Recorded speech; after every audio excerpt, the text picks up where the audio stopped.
Hello दोस्तों, स्वागत है आपका हमारे यूट्यूब चैनल में। आज हम बात करेंगे निफ्टी 500 के स्टॉक सेकंड की, जिसका नाम है 3M इंडिया। स्टॉक की बात करने से पहले हम स्टॉक का फंडामेंटल चेक कर लेते हैं कि स्टॉक किस सेक्टर का है और स्टॉक का काम क्या है।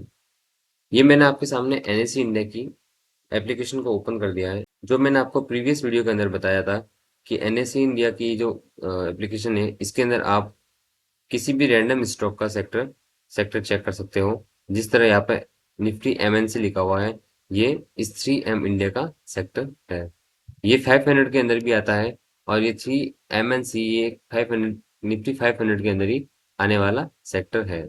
बात करें इसका काम की, तो ये डाइवर्सिफाइड टेक्नोलॉजी के अंदर काम करता है। मतलब कि इंडस्ट्रियल मैन्युफैक्चरिंग और transportation and other industrial application के ऊपर काम करता है।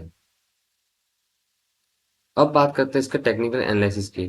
टेक्निकल एनालिसिस की बात करते हैं तो हम सीधा स्टार्ट करते हैं ईयरली टाइम फ्रेम से। ईयरली टाइम फ्रेम पर देखते हैं तो आप देख सकते हो कि ये एक गार्बेज सा एरिया आपको शो हो रहा है। मतलब यहाँ पे कोई अच्छा सा डिमांड जोन हमें शो नहीं हो रहा है।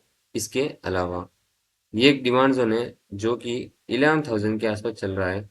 और बात करें प्राइस की, तो इसकी प्राइस 34,991 चल रही है।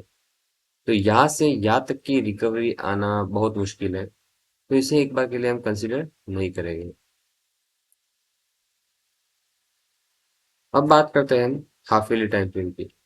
हाफ ईयरली टाइम फ्रेम की बात करते हैं तो यहाँ पे भी सेम ये गार्बेज सा एरिया बना हुआ है।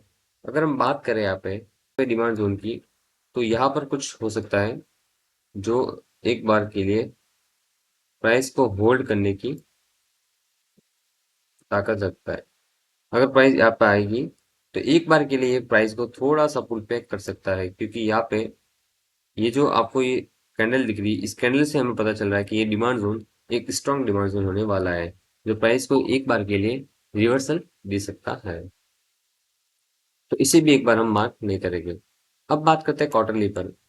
क्वार्टरली पे आप देख सकते हैं कि एकदम न्यूली फॉर्म एरिया में यहाँ पर दिख रहा है।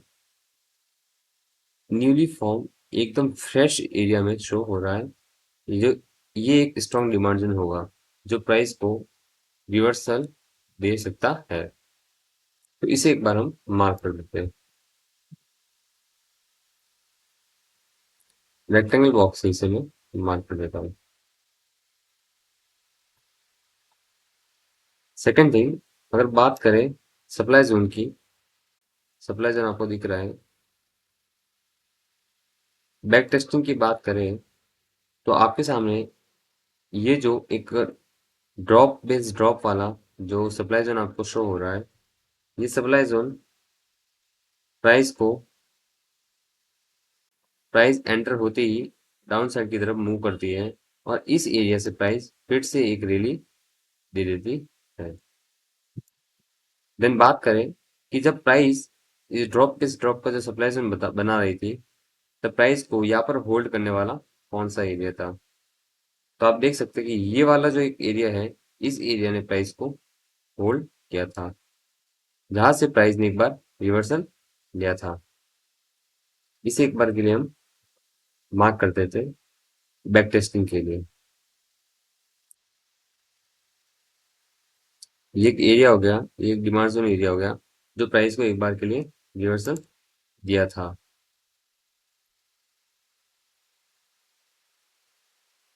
हमने यहाँ पर डिमांड जोन मार्क कर लिया है जो फ्रेश डिमांड जोन है, और ये हमारे पास में एक टेस्टेड डिमांड जोन है, और ये हमारे पास में एक टेस्टेड सप्लाई जोन है। अब बात करते हैं मंथली टाइम फ्रेम की। मंथली टाइम फ्रेम पर देखते हैं तो ये एक रैली बेस रैली का डिमांड जोन है, जिसके पास में ये वाली कैंडल की वीक की वजह से ये एरिया थोड़ा सा वीक लगेगा। लेकिन एक बार हम इसे मार्क कर लेते हैं। ये हमारे पास में रैली बेस रैली का एक डिमांड जोन हो गया। ये एक रैली बेस रैली का डिमांड जोन हो गया जो इसकी लेग आउट कैंडल की बात करें तो इसकी लेग आउट कैंडल की वीक थोड़ी ज़्यादा है, जिससे हमें ये डिमांड जोन थोड़ा वीक लगेगा। बात करें नेक्स्ट डिमांड जोन की, तो ये एक कुछ एरिया है जो एक बार के लिए प्राइस को होल्ड कर सकता है। और बात करें यहाँ पर, तो ये एरिया ऑलरेडी क्वार्टरली के अंदर आ गया है, तो इसे एक बार हम मार्क नहीं करेंगे। अब बात करते हैं वीकली टाइम फ्रेम की। अब बात करें वीकली टाइम फ्रेम पर, तो वीकली टाइम फ्रेम पर आप देख सकते हो कि ये वाला जो एक एरिया है जिसके अंदर प्राइस अभी एंटर हुई है, इस एरिया को हम एक बार के लिए मार्क करेंगे, जो मंथली के अंदर कॉन्साइड करता हुआ है। ये हमारे पास में एक वीकली का डिमांड जोन हो गया।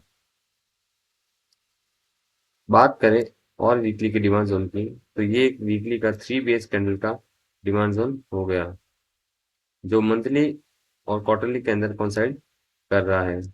यहाँ पर मंथली, क्वार्टरली और वीकली का एरिया है। जो वीकली का डिमांड जोन है मंथली और क्वार्टरली के अंदर कोइंसाइडिंग करता हुआ शो हो रहा है।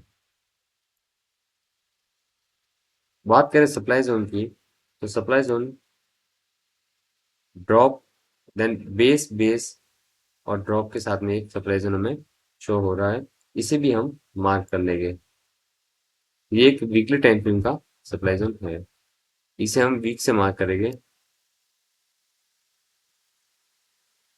उसको रेड कलर दे देते हैं। ये हमारे पास में वीकली टाइम फ्रेम का एक सप्लाई जोन हो गया, और ये हमारे पास में वीकली टाइम फ्रेम का एक डिमांड जोन हो गया, जिसके अंदर प्राइस अभी एंटर करने वाली है। बात करें मंथली ईएमए की, तो मंथली ईएमए फिलहाल मंथली के डिमांड जोन के अंदर है। इसे मैं ब्लू कलर देके हाईलाइट कर देता हूँ। ये मंथली के डिमांड जोन के अंदर ईएमए है। बात करें वीकली टाइम फ्रेम की, वीकली टाइम फ्रेम पर ईएमए प्राइस के साथ में मूव कर रहा है। इससे हमें पता चलता है कि जब प्राइस डीप में आएगी, जब प्राइस यहाँ से डीप में आएगी, तब मंथली का जो ईएमए होगा वो प्राइस को सपोर्ट करेगा, और देन यहाँ से एक अच्छी मूव हम एक्सपेक्ट कर सकते हैं।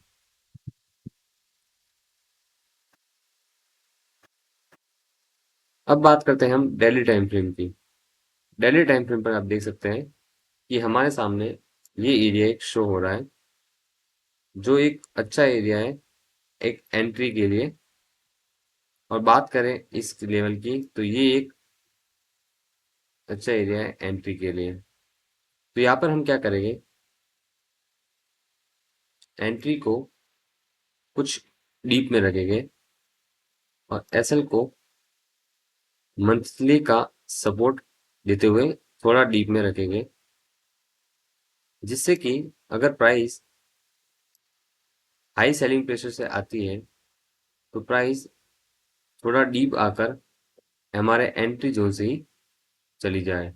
डीप एंट्री लेने से क्या होगा कि जब हम डीप एंट्री लेंगे, क्यों, क्योंकि यहाँ पर एक ये जो एरिया है, ये एरिया और ये एरिया एक एलओटीएल लेवल शो कर रहा है। एलओटीएल लेवल शो कर रहा है, जिसे हम लेवल ओवर द लेवल कहते हैं। लेवल के ऊपर लेवल, मतलब कि जब प्राइस एक ट्रेंड के अंदर होती है और लगातार एक साथ में दो डिमांड जोन बनाती है, उसे हम उस लेवल को, उस एरिया को हम लेवल ओवर द लेवल कहते हैं। तो आप देख सकते हो कि ये वाला जो एरिया है, ये पूरा अलग अलग डिमांड जोन बना हुआ है।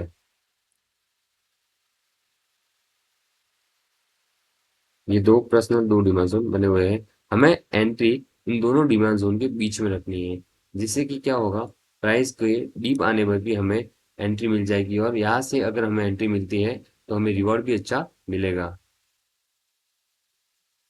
बात करें सप्लाई जोन की, तो डेली टाइम फ्रेम पर तो हमें एक भी सप्लाई जोन शो नहीं हो रहा है। इसके अलावा यहाँ पर प्राइस एक दो बार होल्ड कर सकती है, बात करें टारगेट की, तो हम क्या करेंगे, हमारा टारगेट एक बार के लिए इस वाले डेली के सप्लाई जोन पर फिक्स कर देंगे,